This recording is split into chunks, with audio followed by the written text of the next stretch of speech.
Apa gunanya saudara punya radio bagus kalau kuping budek? Apa gunanya saudara punya televisi berwarna, gambarnya terang, suaranya jelas kalau mata buta? Tentu kurang manfaatnya. Pindah dari contoh ini kepada soal iman, akan timbul pertanyaan, apa artinya iman kalau kita belum bisa merasakan nikmat dan manfaatnya iman?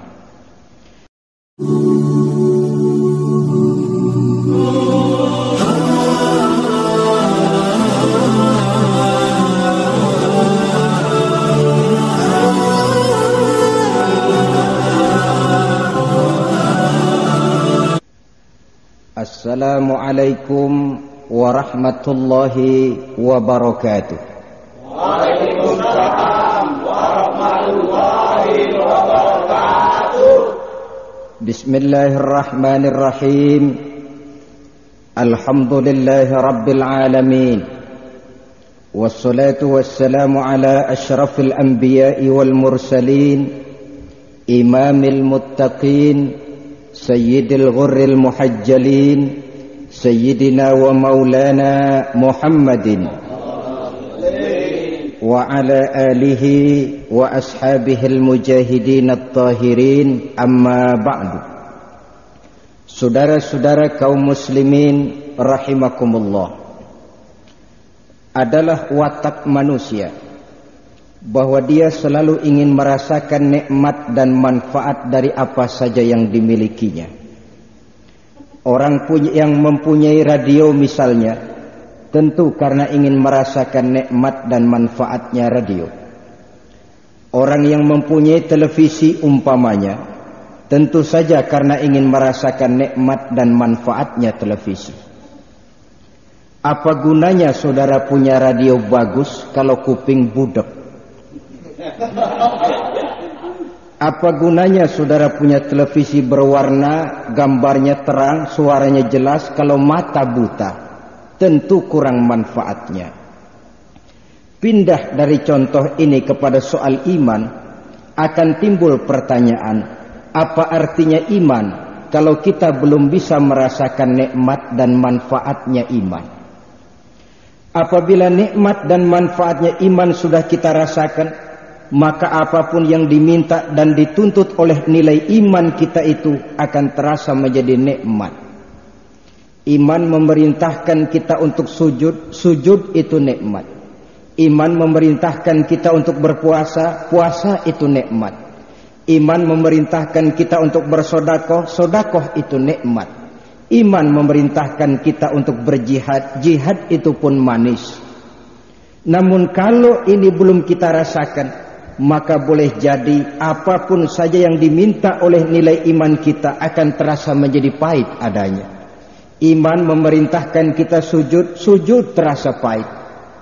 Iman memerintahkan kita untuk puasa, puasa itu getir. Iman memerintahkan kita untuk sedekah, sedekah itu berat.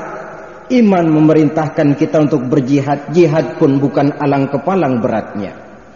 Maka untuk bisa merasakan nikmat, lezat dan manfaatnya iman dalam kehidupan, pada pertemuan kali ini kita akan membicarakan sebuah hadis yang diriwayatkan oleh Imam Bukhari dan Muslim dari Abi Hurairah, di mana baginda Rasulullah sallallahu alaihi wasallam bersabda, "Thalathun man kunna fihi wajada halawatal iman." Ada 3 perkara. Siapa yang mempunyai 3 perkara ini, dia akan bisa merasakan nikmat, lezat, manfaat dan manisnya iman. Jadi kalau saudara ingin merasakan manisnya iman, saudara harus mempunyai 3 persoalan. Yang pertama, ayyakunallahu wa rasuluhu ahabba ilaihi mimma siwahuma. Orang yang cintanya kepada Allah dan Rasulnya di atas segala-galanya. Inilah syarat pertama untuk bisa merasakan nikmat dan manisnya iman. Mencintai Allah dan Rasulnya di atas segala-galanya. Saudara-saudara, dalam hidup ini Allah cuma memberikan satu hati kepada kita. Dalam hati yang cuma satu itu terkumpul sejuta rasa. Ada rasa sayang, ada rasa benci, ada rasa suka, ada rasa tidak suka, dan lain sebagainya. Dalam hati yang cuma satu itu ditanamkan rasa cinta. Cinta kepada alam dan seluruh isinya, dan itu sesuatu yang wajar.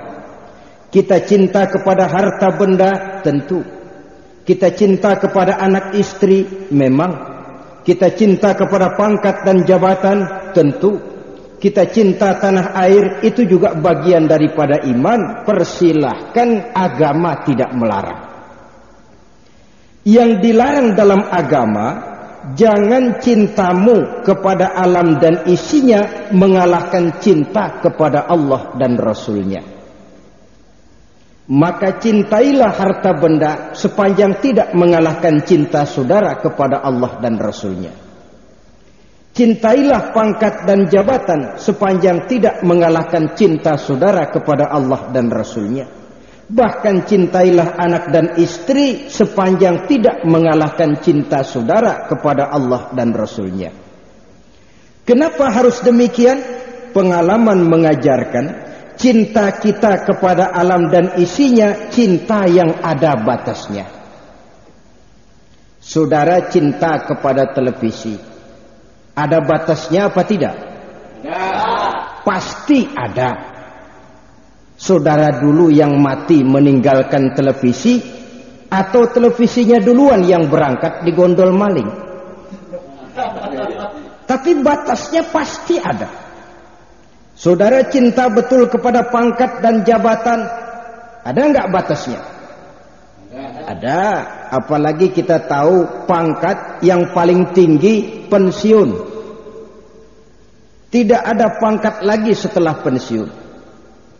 Orang di ABRI misalnya, dari mayor naik jadi letnan kolonel, naik jadi kolonel, naik lagi jadi brigadir jenderal, terus mayor jenderal, terus letnan jenderal, terus jadi jenderal penuh berbintang 4. Setelah jadi jenderal kan di atas jenderal tidak ada pangkat lagi, pensiun. Titel, gelar, mungkin karena prestasi ilmiah saudara dapat gelar doktor, macam-macam. Tapi paling akhir setuju atau tidak, suka atau tidak, saudara akan dapat gelar titel yang paling penghabisan, yaitu almarhum. Saudara setuju atau tidak, ya lumayan almarhum, kalau tidak al-mal'un sekali. Oleh karenanya, kepada sesuatu yang kita tahu benar ada batasnya, jangan sepenuhnya cinta ini diberikan ke sana. Kalau kita tahu cinta kepada harta ada batasnya, jangan sepenuhnya cinta diberikan kepada harta. Kalau kita tahu cinta kepada pangkat dan jabatan ada batasnya, jangan sepenuhnya cinta diberikan kepada pangkat dan jabatan. Kepada Allah dan Rasulnya kita tidak akan berpisah buat selamanya. Mati, bahkan mati adalah pintu untuk bertemu dengan Allah dan Rasulnya. Maka kepada yang kita tidak akan berpisah, ke sana seharusnya kita memperbanyak rasa cinta. Masalahnya kemudian, cinta kepada Allah itu artinya apa sih? Dan cinta kepada Rasul itu pengertiannya bagaimana sih? Saudara-saudara kaum muslimin rahimakumullah. Cinta kepada Allah artinya jelas cinta kepada Islam, dan itu tidak bisa ditawar. Cinta kepada Islam pengertiannya dua. Pertama, kesediaan hidup mengikuti aturan Islam. Yang kedua, kerelaan untuk berjuang dan kesanggupan untuk berkorban demi kepentingan Islam. Kalau saudara hidup terlepas dari aturan Islam, tidak mau berjuang dan tidak rela berkorban untuk kepentingan Islam, maka tidak usah bicara soal cinta kepada Islam. Kalau sudah tidak cinta kepada Islam, jangan bicara soal cinta kepada Allah. Kalau sudah tidak cinta kepada Allah, jangan berharap akan bisa merasakan nikmat dan manisnya iman. Maka saya ulangi, cinta Allah artinya cinta Islam. Cinta Islam pertama, kesediaan hidup mengikuti aturan-aturan yang datang dari Allah, yaitu Islam ini. Mari kita tengok. Sejarah penuh dengan catatan orang-orang besar. Tiap-tiap orang besar ini punya ajaran. Dan sejarah pernah mencatat pasang surut ajaran tadi seperti halnya musim. Lenin punya Leninisme, Karl Marx punya Marxisme, bahkan Soekarno punya Soekarnoisme, dan sebagainya. Ajaran itu pernah jaya. Kapan? Pada waktu yang menelurkan ajaran itu masih berkuasa. Tapi bila orangnya wafat, kekuasaannya selesai, ajarannya pun selesai sampai di situ. Bahkan tidak mustahil satu ajaran yang tadinya disanjung, satu ajaran yang tadinya didewa-dewakan, setelah yang bersangkutan tidak ada lagi, ajaran itu pun dimasukkan ke kotak sampah. Sifatnya musim. Yang namanya musim jelas saja tidak bisa dilarang. Tapi kalau waktunya habis, dia akan habis dengan sendirinya.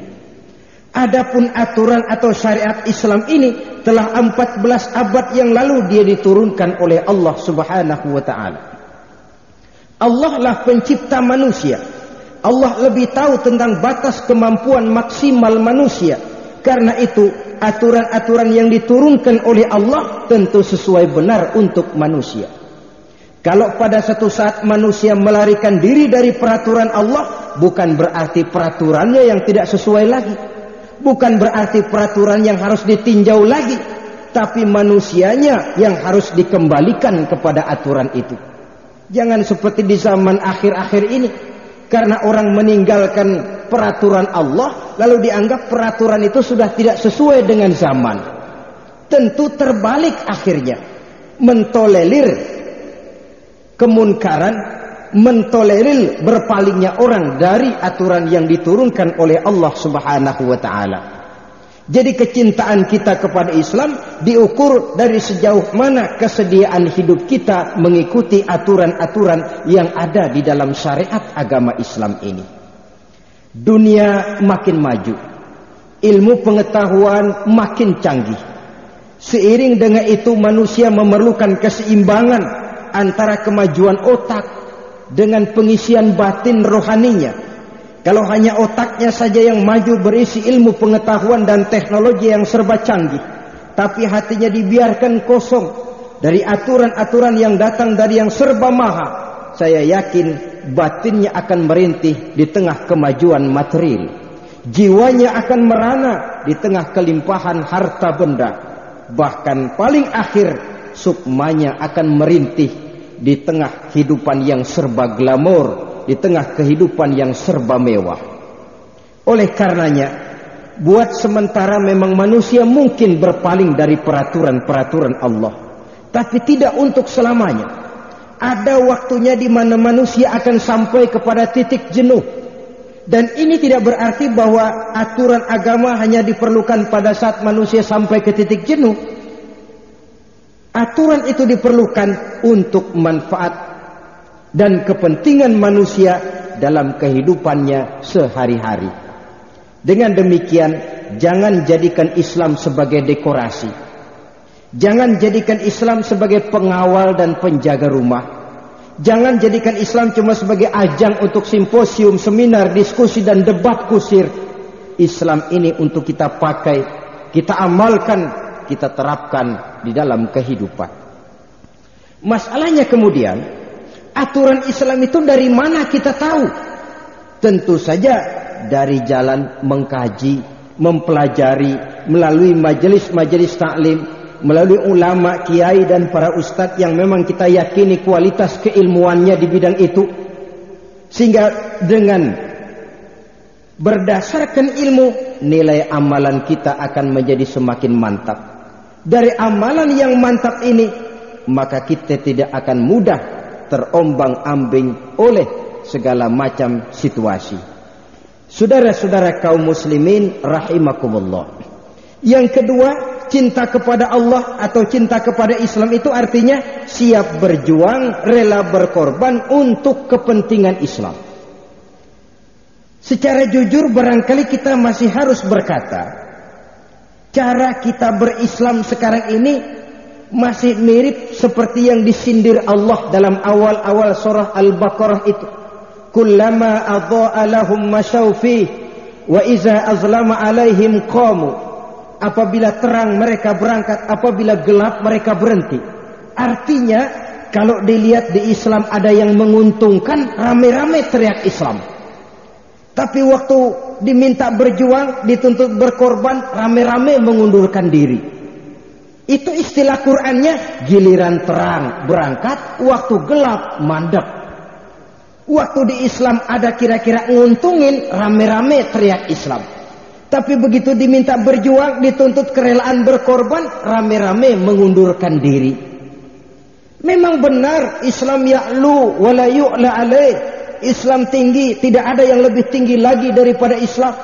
Benar Allah yang menurunkan Islam, Allah yang akan menjaganya. Benar Islam tidak akan hilang dari dunia. Tetapi adakah jaminan bahwa Islam tidak akan hilang dari rumah tangga kita?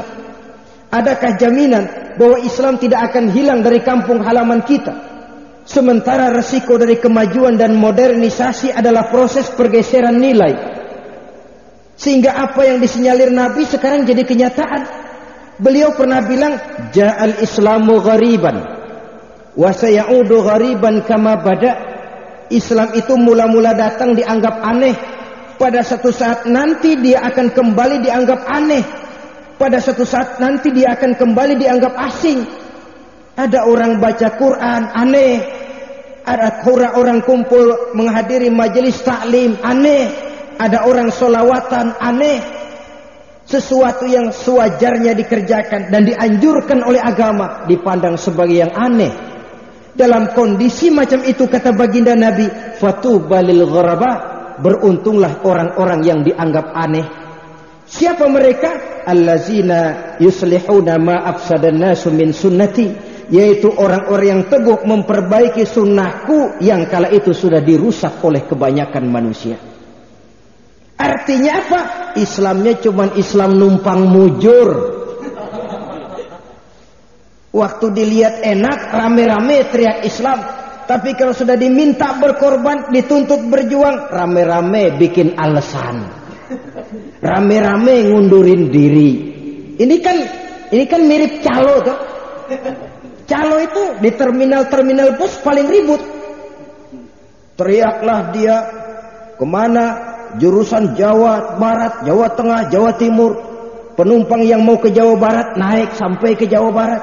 Penumpang yang ke Jawa Tengah naik sampai ke Jawa Tengah. Penumpang yang ke Sumatera naik sampai ke Sumatera. Caloknya yang paling ribut, nggak kemana-mana, ngetem aja di terminal. Paling ribut. Tapi tidak lebih daripada cuma sekedar itu. Bukankah cara kita beragama semacam ini cara hura-hura namanya? Saudara-saudara kaum muslimin rahimakumullah. Kalau setiap kita berpikir apa yang bisa saya berikan kepada Islam, insya Allah Islam akan hidup di Indonesia.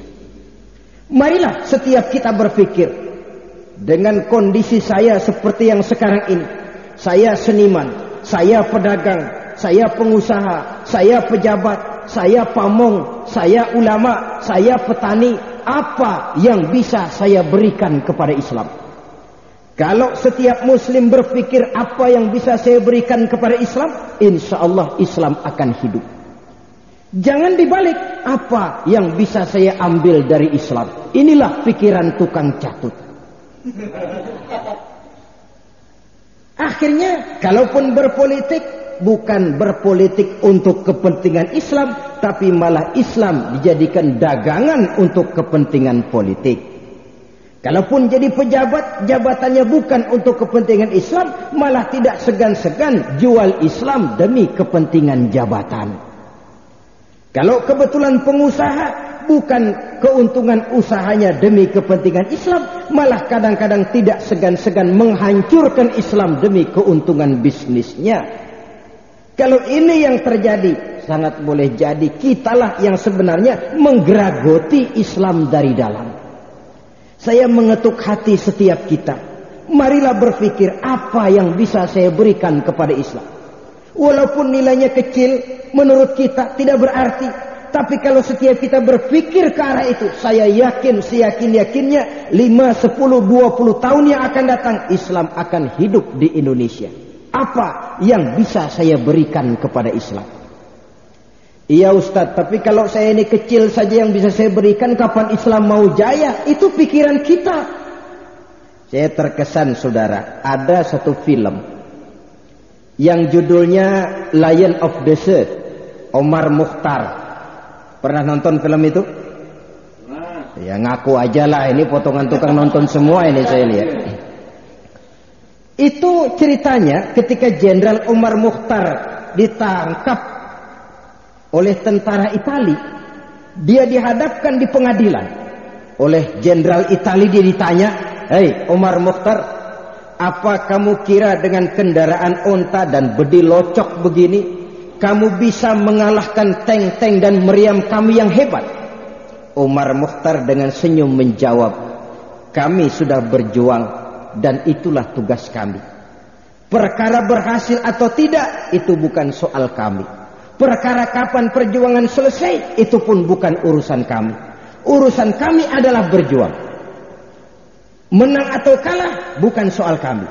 Kapan perjuangan selesai, bukan tugas kami. Tugas kami berjuang dan itu sudah kami lakukan. Tugas kita ialah apa yang bisa kita berikan kepada Islam. Kapan akan jadi wujud kenyataan, bukan soal kita. Kapan akan selesai, bukan persoalan kita. Mungkin menurut kita kecil, tapi kalau Allah mau, kam min fi'atin qalilatin ghalabat fi'atan katsiratan biiznillah. Dari sesuatu yang kecil bisa saja menjungkalkan yang jauh lebih besar.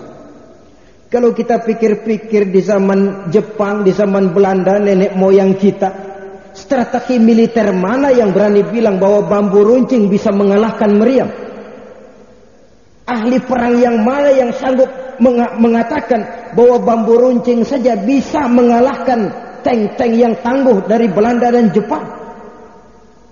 Saudara hadirin, sehingga tidak terlalu berlebihan dan pantas kalau dalam mukaddimah undang-undang dasar berkat rahmat Allah. Kalau tidak berkat rahmat Allah, rasanya secara logika sulit bambu runcing mau mengalahkan meriam ini. Di sini yang bicara adalah faktor iman. Di sini yang bicara adalah faktor keyakinan. Yang kita semua yakin, in tansurullaha yansurkum. Jikalau kamu tolong agama Allah, Allah pasti tolong kamu. Dan kalau Allah yang tolong kamu, fala ghalibalakum, maka tidak ada kekuatan pun yang mampu mengalahkan kamu. Celakanya kita ragu-ragu. Apa iya? Apa iya? Kalau sudah ragu-ragu semacam ini, maka dia tidak akan pernah membawa hasil seperti yang kita harapkan. Jadi saya kembali kepada pokok soal. Cinta Allah, cinta Islam. Cinta Islam pertama, kerelaan hidup mengikuti aturan Islam. Yang kedua, sanggup berjuang dan rela berkorban untuk kepentingan Islam. Apa yang mau kita berikan? Sesuai dengan bidang kita. Bisa dengan tenaga, berikan tenaga itu kepada Islam. Bisa dengan pikiran, sumbangkan pikiran itu untuk Islam. Punya pangkat, jabatan dan wewenang, gunakan jabatan wewenang itu untuk kepentingan Islam. Punya harta, gunakan harta itu buat kepentingan Islam. Setiap kita mari bertanya, apa yang sudah kita berikan untuk Islam ini? Saudara-saudara, itu soal cinta kepada Allah. Lalu yang kemudian cinta kepada Rasul Sallallahu Alaihi Wasallam.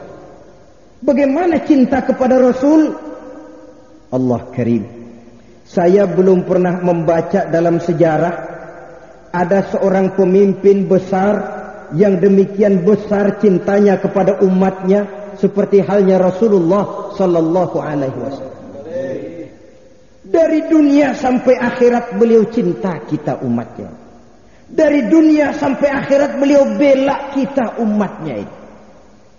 Tidak ada yang membuat beliau susah kecuali kalau melihat umatnya susah.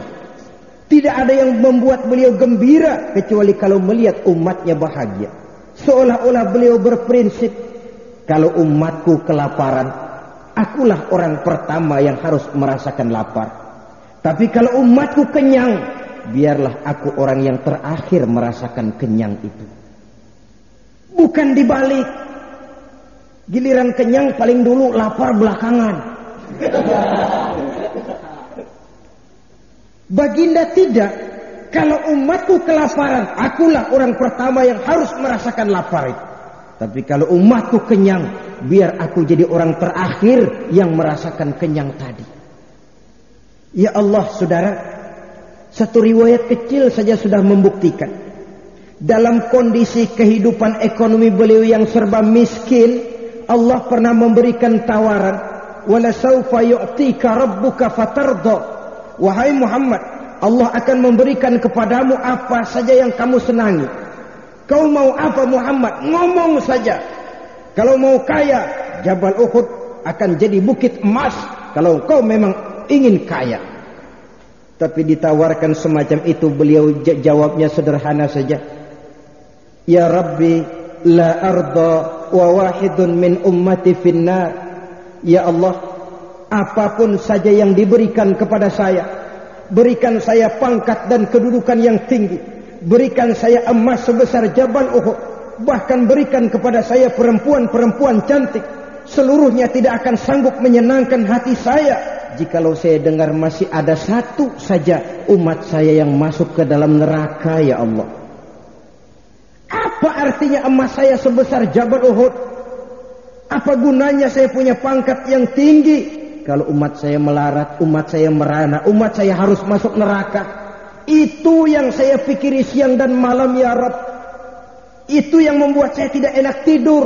Saya khawatir satu saja umat saya yang masuk ke dalam neraka, saya sudah susah ya Allah. Cuma untuk di akhiratkah beliau memikirkan kita? Tidak.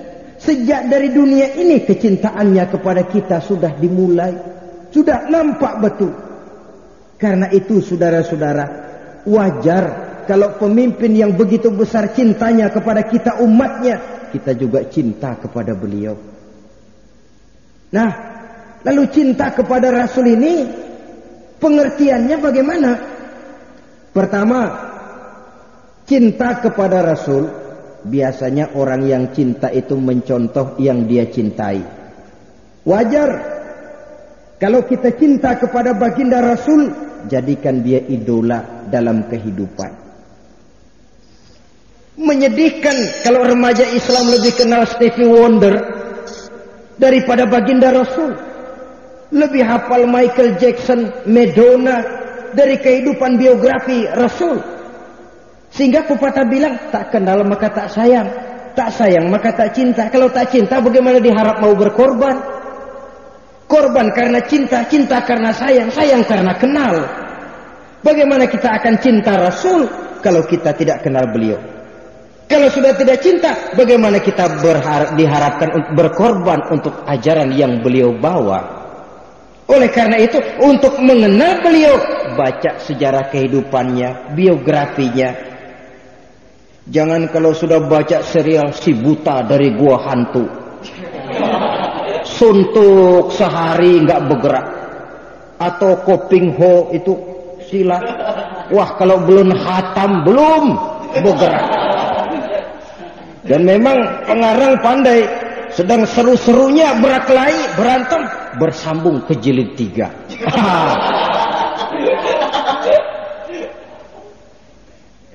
Bacalah sejarah kehidupan Nabi, pelajari biografi beliau. Dari sana kita akan banyak kenal beliau, dari kenal kita akan sayang, dari sayang akan cinta. Kalau sudah cinta kita akan siap berkorban, setidaknya mencontoh kepada beliau. Setidaknya ada dua hal yang perlu kita jadikan contoh dari kehidupan beliau. Pertama ibadah, dan yang kedua akhlak. Ini yang saya rasakan di akhir-akhir ini, di zaman sekarang ini banyak mengalami proses peluncuran.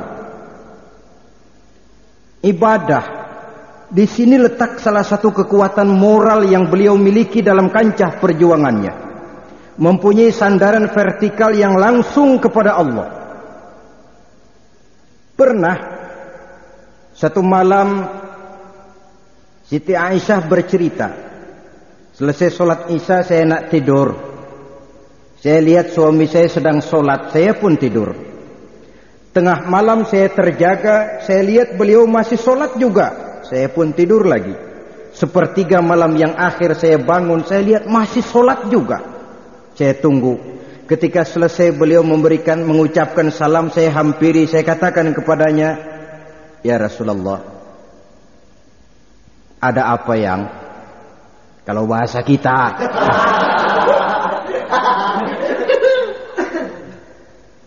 Tuhan kan seorang yang dosanya sudah diampuni oleh Allah. Allah menjanjikan liyaghfira lakallahu ma taqaddama min dzambika wa ma ta'akhkhar. Wahai Muhammad, dosamu yang dahulu, yang sekarang, yang akan datang, jikalau memang ada, seluruhnya sudah diampuni oleh Allah. Iya, lalu kenapa? Sudah diampuni ini, kalau ibadah jangan sampai gitu-gitu benar, kenapa sih? Apa jawab baginda? Sederhana saja. Aisyah, afala uhibbu an akuna abdan syakura. Apa saya tidak senang kalau saya oleh Allah diberikan titel abdan syakura, hamba yang pandai bersyukur, hamba yang tahu berterima kasih. Makin diampuni, makin banyak sujud saya. Makin diampuni, makin banyak solat dan ibadah saya. Ini prinsipnya. Orang yang dosanya sudah mendapat jaminan ampun dari Allah, tapi ibadahnya sedemikian rupa. Rasa-rasanya kalau kita yang dapat jaminan ampun, bubar sembahyang.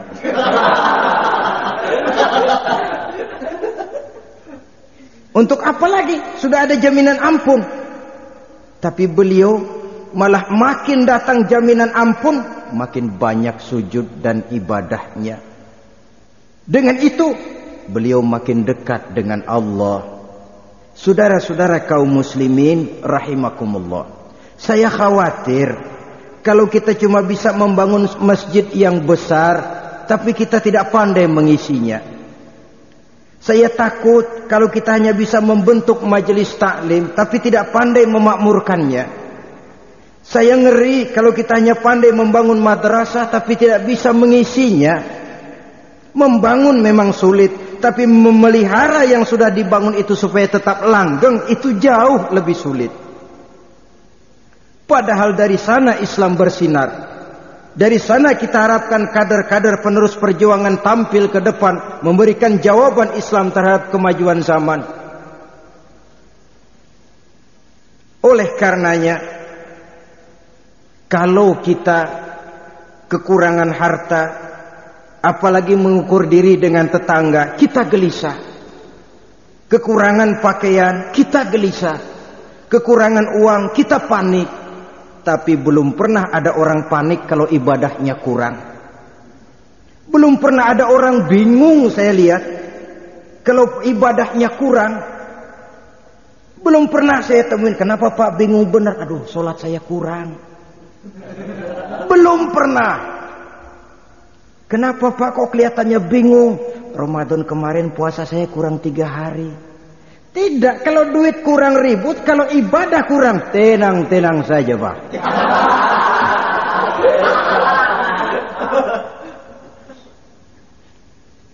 Saudara-saudara, hal kedua yang mendesak kita jadikan contoh dari beliau, akhlak, moral, tingkah laku.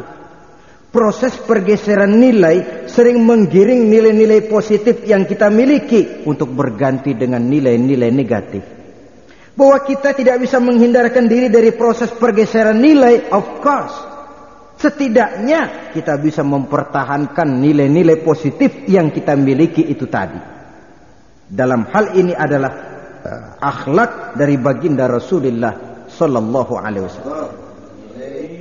Kenapa beliau dijadikan contoh dalam akhlak? Karena Allah sendiri memuji, wa innaka la'ala khuluqin azim. Engkau hai Muhammad benar-benar di atas budi pekerti yang luhur. Jadi kalau Allah saja memuji, apa artinya pujian kita yang kecil ini? Kalau Allah saja menempatkan beliau dalam satu maqam mahmuda, kenapa kita harus mencari figur lain dengan tidak menjadikan beliau sebagai idola di dalam kehidupan ini. Saudara-saudara kaum muslimin rahimakumullah. Hal kedua, orang yang cinta sesuatu biasanya memelihara peninggalannya. Jikalau kita cinta kepada Rasul, peninggalannya jaga sebaik-baiknya. Apa peninggalan yang beliau tinggalkan? Tidak lain Quran, sunnah, dan ulama. Hal ketiga, orang yang cinta sesuatu banyak menyebut yang dia cintai.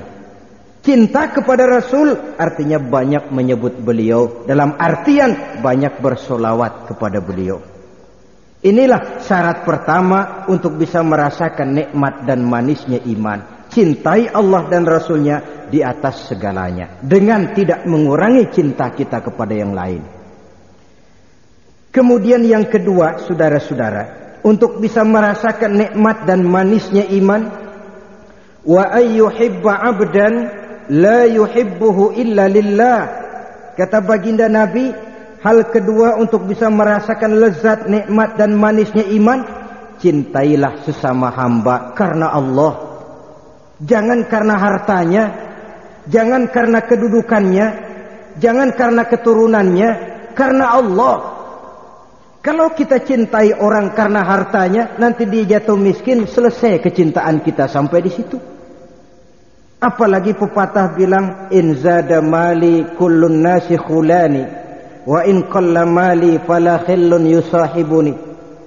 Kalau duit saya lagi banyak, siapa aja ngaku saudara. Tapi giliran bangkrut, laler kagak mau deket. Rupanya laler sekarang tahu juga orang kagak berduit. Itu realita kehidupan. Realita kehidupan. Kalau jadilah kita orang kaya, yang ketemu baru sekali udah ngaku ipar. Macam-macam lah.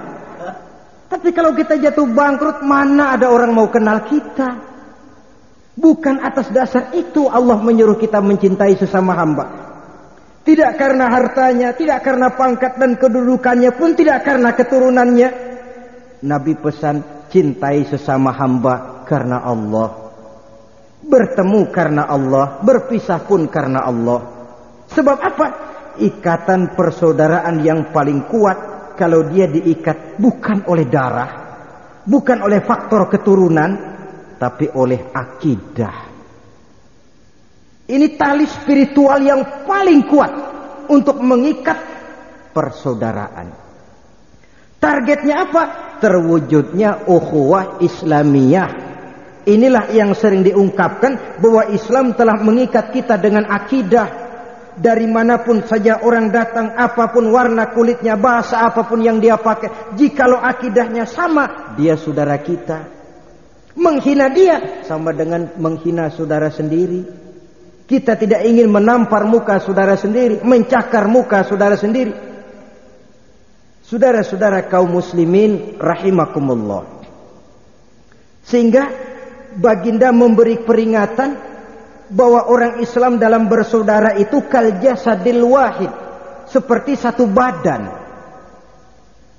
Walaupun kita berbeda dalam profesi, tapi kita ini satu badan.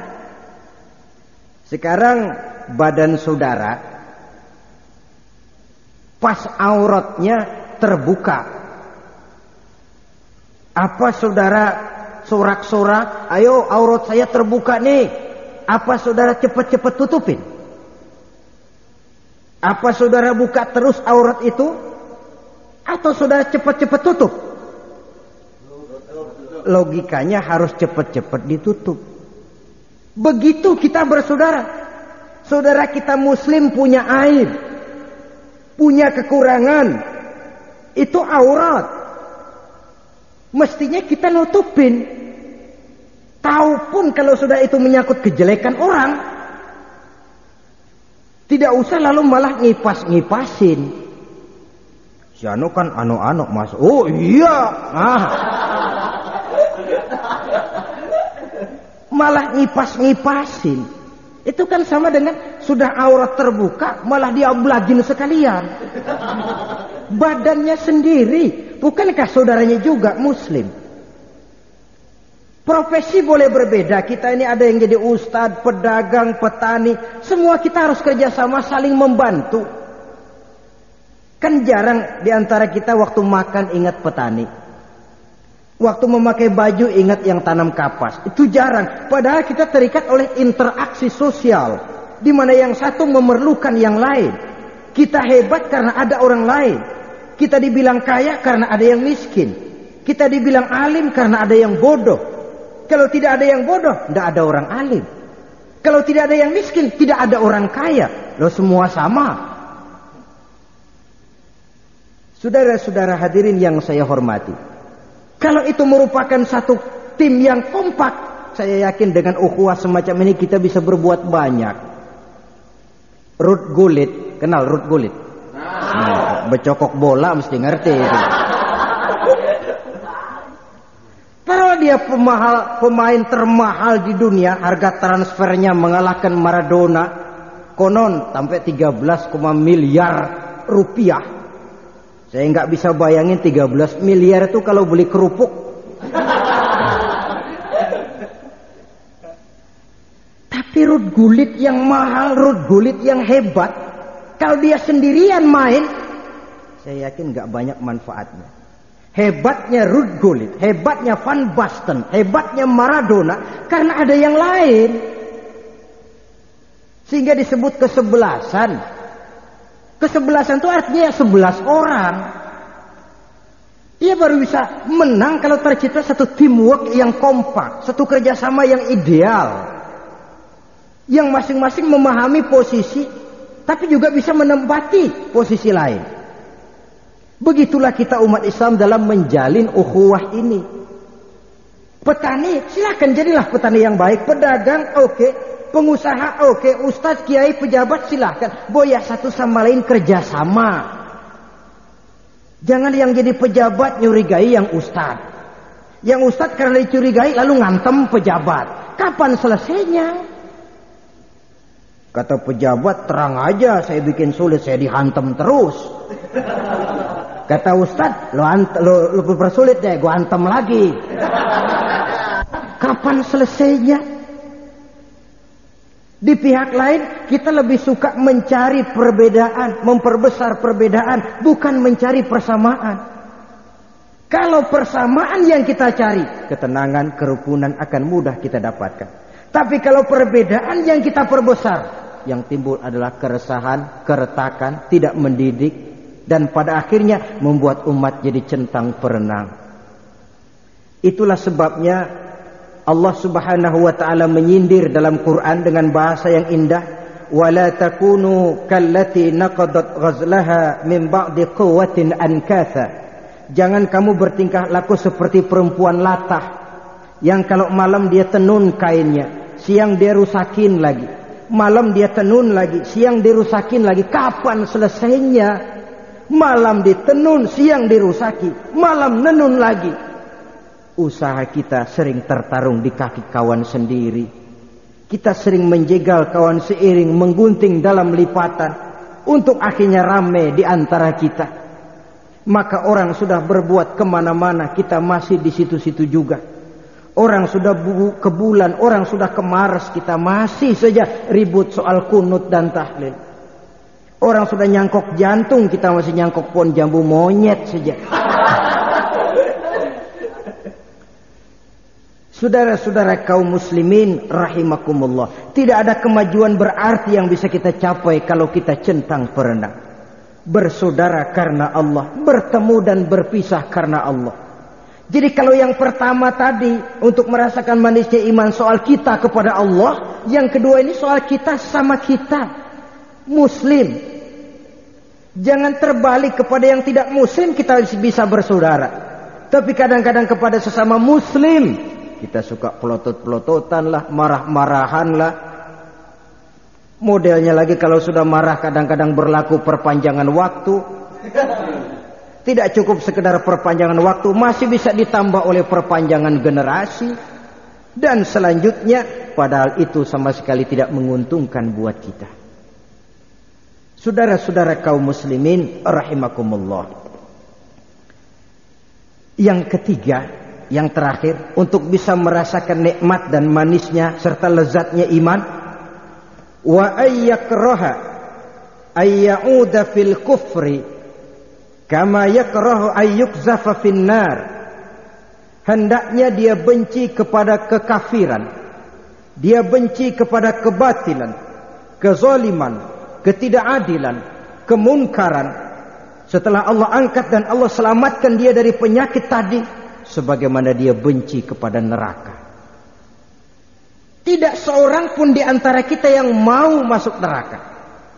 Jangankan masuk, demen aja enggak sama neraka. Sebagaimana kita benci kepada neraka, begitulah sikap mental kita menghadapi kekufuran, kebatilan, kezaliman, ketidakadilan, maksiat dan munkarat.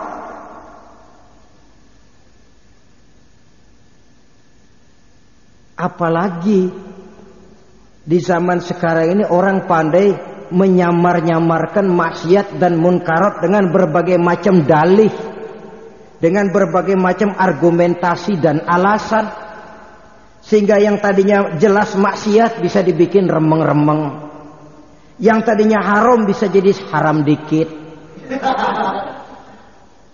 Saudara-saudara kaum muslimin, bahkan belakangan ini kita diramaikan lagi oleh judi yang rupanya menghangat. Padahal kita sudah bersyukur beberapa tahun yang lalu sudah dikeluarkan satu peraturan segala macam bentuk perjudian dilarang di wilayah hukum Republik Indonesia. Kalau ternyata ada juga yang masih berjudi, jangan lalu berpikir, lebih baik dilokalisir saja daripada judi liar. Akhirnya yang dilokalisir ya jalan, yang liar tetap saja jalan. Apalagi dengan embel-embel segala macam undian, sehingga orang lalu terangsang. Saya tertarik di negara jiran kita Malaysia, ada 2 orang membeli lotre. Dia dapat hadiah pertama, jadi yang terakhir terjadi, nilainya hampir 1 miliar. Dia kembalikan itu, dia tidak ambil hadiahnya. Ketika ditanya kenapa?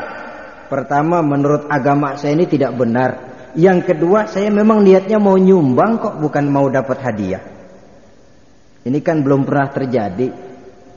Ada orang dapat hadiahnya 1 miliar, nggak diambil, walaupun menurut saya orang itu tidak benar juga. Kalau memang niat ikhlas mau nyumbang, kenapa harus beli lotre? Ya langsung saja ke masjid, ke madrasah.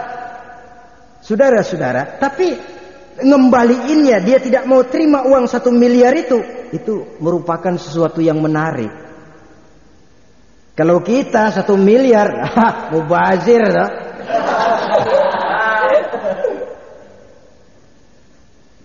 Memang saya sendiri cenderung berpendapat bahwa judi kelas roulette, kasino itu tidak sebahaya seperti undian-undian ini.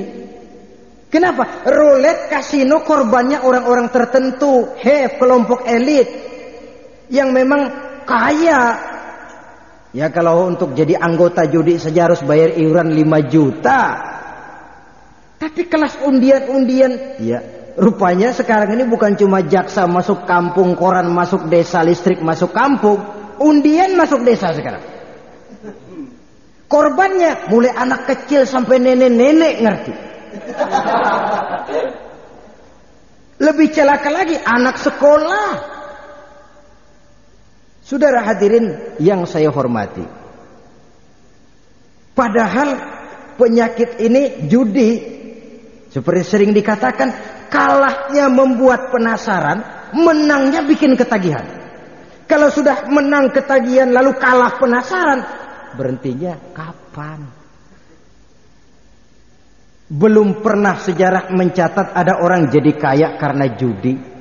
Tidak yang namanya Henry Ford, tidak yang namanya David Rockefeller, tidak yang namanya Aristotle Onassis, tidak yang namanya Adnan Khashoggi yang jadi kaya karena judi, itu tidak ada. Yang bangkrut malah banyak. Saudara-saudara kaum muslimin rahimakumullah.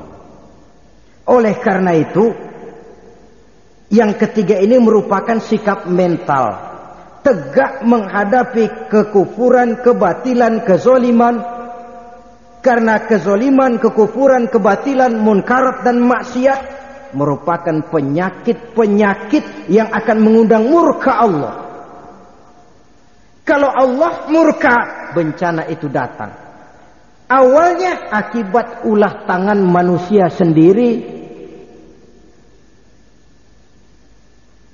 Belum lama di Kanada. Saudara kenal Kanada? Kanada, di Toronto, ibu kota Kanada itu. Diadakan satu seminar tentang lingkungan hidup. Itu berangkat dari tragedi yang terjadi di beberapa negara bagian di Amerika yang diserang musim panas yang berkepanjangan. Sehingga pemerintah memerlukan membantu petani dan sebagainya. Suhu panas ini naik, menurut analisa para ahli lingkungan hidup, diakibatkan oleh banyaknya bermunculan rumah-rumah kaca di Amerika. Jadi sinar yang dipantulkan matahari tidak kembali, apalagi dengan bocornya lapisan ozon di atmosfer, maka dia akan kembali ke bumi. Akibatnya suhu makin panas. Di pihak lain, air laut akan makin naik. Sehingga jangan heran, diperkirakan tahun 2035-an air laut akan naik 1,5 meter. Jadi kota-kota yang ada di pinggir-pinggir laut udah siap-siaplah kebanjiran. Sekitar tahun 2035. Ini ulah tangan manusia sendiri membangun tanpa memperhatikan keseimbangan lingkungan hidupnya. Maka akibatnya akan kembali kepada kehidupan manusia. Itu yang real, konkret. Bagaimana yang bersifat maksiat dan munkarat. Yang lebih ngeri lagi, orang lain yang berbuat, kita yang terkena jatahnya. Itu yang sering saya katakan, kalau saudara makan nangka kena getah, itu sih resiko. Tapi nggak makan nangka kena getah, itu sial. Saudara berbuat maksiat lalu kena azab, resiko. Tapi tidak melakukan maksiat, terkena azab, terkena bencana, itu yang sial. Sebab musibah kalau datang tidak sempat milih-milih. Dia berlaku umum, yang baik kena, yang tidak baik pun juga kena. Jikalau kita cinta kepada bangsa dan negara ini, jikalau kita cinta kepada tanah air ini, jikalau kita cinta kepada kampung halaman kita ini, jaga kampung halaman kita, jaga tanah air ini, jaga negara ini dari perbuatan-perbuatan kotor yang akan merusak kehidupan, baik itu berupa maksiat, baik itu berupa pembangunan yang menghancurkan lingkungan hidup sehingga ekosistem lingkungan hidup kita menjadi rusak, hilang keseimbangan, dan akan membuat malapetaka bagi kehidupan manusia sendiri. Saudara-saudara, yang sulit adalah mencegah kemunkaran, bukan menganjurkan kebaikan. Orang kalau diajak sholat walaupun tidak mau tapi kan tidak marah. Tidak ada orang, Pak sholat Pak, gua gampar lo ajak sholat. Tidak ada. Orang itu kalau diajak berbuat baik, ya walaupun tidak mau tapi kan tidak marah. Tapi kalau sudah dicegah kemunkarannya, ini yang makan hati. Ini yang sering menimbulkan reaksi. Maka mencegah kemunkaran lebih sulit daripada menganjurkan kebaikan. Resikonya besar. Tapi kalau tidak dikerjakan pun resikonya besar juga. Jadi sama-sama ada resikonya. Saudara jalan jatuh, saudara nggak jalan jatuh, mendingan jalan ketahuan. Walaupun jatuh puas dong, gue jatuh jalan, lu nggak jatuh jalan cengeng. Saudara-saudara kaum muslimin rahimakumullah.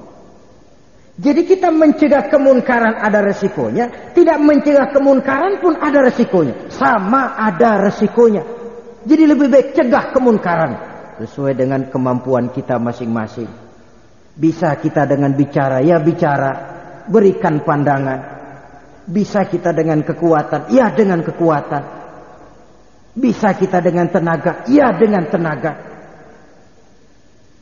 Paling kurang menyelamatkan diri dari perbuatan munkar tadi, perbuatan maksiat tadi.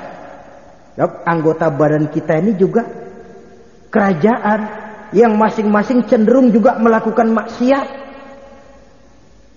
Mata, ada maksiat mata.